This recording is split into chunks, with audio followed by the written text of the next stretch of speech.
Hi, I'm Vanessa Karubian Saxe, and I'm one of the facilitators for the Toddler program here at Turning Point School. Today, we have Dr. Julia White from Robertson Pediatrics here to talk about what to do in case of an emergency at home with your toddler.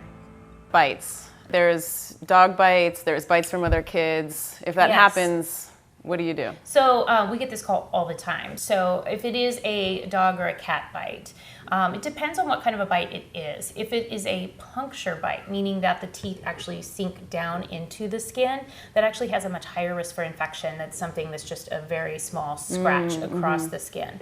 The first thing you want to do after a bite, of course, is clean the wound right away. So again, put it under that running water, try to flush out any dirt, and then put a little Neosporin or some kind of antibacterial ointment on.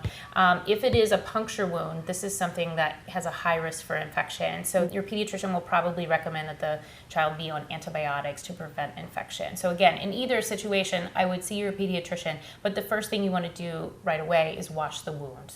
Okay. Now, the second thing for human bites, so if it's a bite from another child, believe it or not, those actually have a much greater risk of infection than an animal bite. I had heard that. All human bites, we always immediately put on antibiotics. Now, again, if it's very superficial, you could probably just wash it, put some Neosporin, come in the morning. However, again, if it's a very deep bite, then you might want to go to that urgent care or at least talk to your pediatrician over the phone. But regardless of a human bite, you definitely need to see a doctor because you're going to need to go on antibiotics.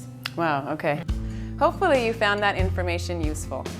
In our toddler groups at Turning Point School, we not only give our parents access to information like this, but we also provide a comforting environment to talk with other parents and facilitators about how to use this information to parent with as much confidence and joy as possible.